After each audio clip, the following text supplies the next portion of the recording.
ఎన్టీఆర్ జిల్లా ఊటుకూరు గ్రామానికి చెందిన ఆదర్శ్ కనిపించడం లేదని తల్లిదండ్రులు ఆవేదన వ్యక్తం చేస్తున్నారు. పుట్టుకతోనే మూగా చెవిటి లోపంతో బాధపడుతున్న ఆదర్శ్ తమిళనాడులోని ఓ ప్రైవేటు కళాశాలలో బీటెక్ చదువుతున్నాడు. ఏప్రిల్ 24 నుంచి తమ కొడుకు కనిపించడం లేదని తల్లిదండ్రులు వాపోయారు. అయితే పూణేకు చెందిన ఓ వ్యక్తి ఫోన్ చేసి ఆదర్శ్ను అప్పగించాలంటే డబ్బులు డిమాండ్ చేస్తున్నారని తల్లిదండ్రులు వాపోయారు. తమ కొడుకును కనిపెట్టాలని కోరుతూ సీఎం చంద్రబాబును కలిసేందుకు వచ్చిన ఆదర్శ్ తల్లిదండ్రులతో మా ప్రతినిధి సత్య ఫేస్ టు ఫేస్. తన కొడుకు దివ్యాంగుడైనప్పటికీ కూడా ఉన్నత చదువులు చదివించాలనుకున్నాడు.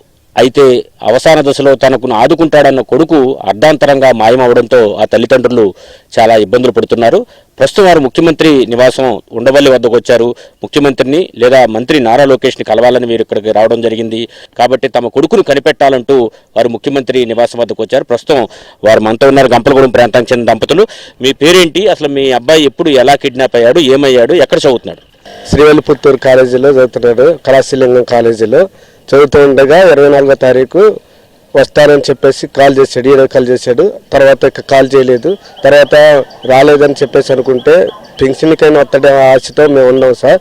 ఆయన ఇక్కడ కాబట్టి పింఛనీకి వస్తాడని ఆశతో ఉన్నాం. పింఛనీకి రాలేనప్పుడు మళ్ళీ కాలేజీ కాడిపోయి మిస్సింగ్ అయిన కేసు పెట్టాం. తమిళనాడు కేసు పెట్టాం. తర్వాత కేసు పెట్టి వెనక్కి తిరిగి వస్తూ ఉండగా ఆ పూణే ఉన్న కుర్రాడు కళాశీలింగం పూణేలో ఉన్న విశాల్ నగర్ అనే కుర్రాడు మీ దగ్గర మీ అబ్బాయి సర్టిఫికేట్ నా దగ్గర ఉండి వచ్చి చూసుకోండి అని చెప్పేసి అంటే నేను 8వ తారీఖు పోయి సర్టిఫికేట్ చేసుకొచ్చాను సార్. పూణే వెళ్ళా సార్. ఆ పూణేలో సర్టిఫికేట్లు ఇచ్చాడు కానీ నేను ఆడ బాధపడ్డా.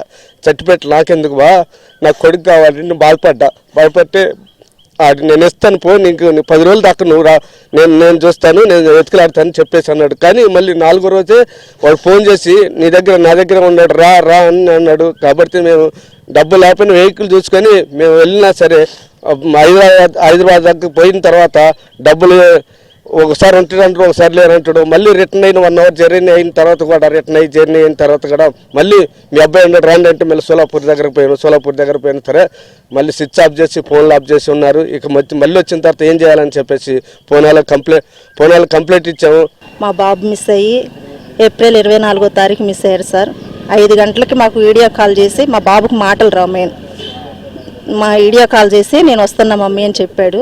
రైల్వే స్టేషన్కి వచ్చాడు. శ్రీవల్లిపుత్తూరు అని రైల్వే స్టేషన్లో నేను 5:30కి ట్రైన్ ఎక్కుతున్నాను మమ్మీ అని చెప్పాడు. చెప్పిన తర్వాత సరే ఓకే ట్రైన్ ఎక్కుతుడు కదా, ట్రైన్ చూపించాడు, బోర్డు చూపించాడు, రైల్వే స్టేషన్ చూపించాడు. ఇక ట్రైన్ ఎక్కడమే ఉంది, ఎక్కుతురు కదా అనుకున్నా. ఎప్పుడు వస్తాడు, పింఛనీకి వస్తాడు, మాకు ఎప్పుడు వస్తుంటాడు. ఆయన మంచి తెలివి కల్లవాడు, చదువుకున్నవాడు, తెలివి కల్లవాడు, వస్తూ పోతూ ఉంటాడు. మాకు అటువంటి ఆలోచన ఏమీ లేదు సార్. ఎప్పుడు వచ్చేవాడు. ఆ తర్వాత 26వ తారీఖు సాయంత్రం కల్లా మాకు ఇంటికి వచ్చేవాడు. రాలేదు. ఏంటా అని ఆలోచిస్తే మాకు ఇంకెక్కడన్నా ఫ్రెండ్స్ కాడికి అట్లా వెళ్ళాడేమో అని మేము అనుకున్నాం సార్. వెళ్ళలేదు. ఇంతవరకు ఆ బాబు నెంబర్ ఎక్కడ ఆగిపోయిందో కూడా చెప్పలేదు సార్ ఎవరు కూడా. అతను ఏం జరిగిందో తెలియక మేము ఒకటే కోరుకుంటున్నాం సార్, ఆ బాబు ఎక్కడున్నాడో ఏంటో. వాడు చెప్పిన ప్రకారం అయితే వాడి దగ్గరే ఉన్నాడనే మా ఆశ ఉంది. ఆ దగ్గరికి వెళ్ళి ఆ బాబుని మీరు తీసుకొస్తారనే ఆశతో ఇక్కడ మంత్రి గారి దగ్గరికి మేము వచ్చాము. లోకేష్ మంత్రి గారి కాడికి మేము వచ్చాము. ముందు చంద్రబాబు నాయుడు గారిని కలవమన్నారు. ఇట్నే మా ఊరోళ్ళు అంటే ఇక్కడికి వచ్చాము సార్. ఇక్కడికి వచ్చిన తర్వాత సెక్రటేరియాకి రమ్మని చెప్పారు సార్. అక్కడికి వెళ్ళి లోకేష్ గారు 3 గంటలకల్లా అక్కడికి రండి అమ్మ, అక్కడ కలుద్దురు గానని ఒక బాబు ఇక్కడ మాకు మెసేజ్ చెప్పాడు. అక్కడ నేను ఉంటాను, మీరు అక్కడికి వచ్చి కలవండి, మీరు అక్కడికి వచ్చి లోకేష్ బాబుని కలవని చెప్తే ఎవరైనా చెప్తారంటే సరే ఓకే సార్ మేము భోజనం చేసుకొని మేము వస్తాం సార్ అని చెప్పాము. ఇక అంతే సార్. మాకు ఇది ఒక్కటే న్యాయం చేస్తారని చంద్రబాబు గారు నాయుడు గారికి మేము దండాలు పెట్టుకుంటున్నాం సార్. మా ఊరు తరఫున ఇదే కోరుకుంటున్నాం సార్. ఇంకా ఇది ఇక్కడ పరిస్థితి. కెమెరా పర్సన్ రాంప్రసాద్తో సత్య, ఏబిఎన్ ఆంధ్రజ్యోతి, ఉండవల్లి సీఎం నివాసం వద్ద.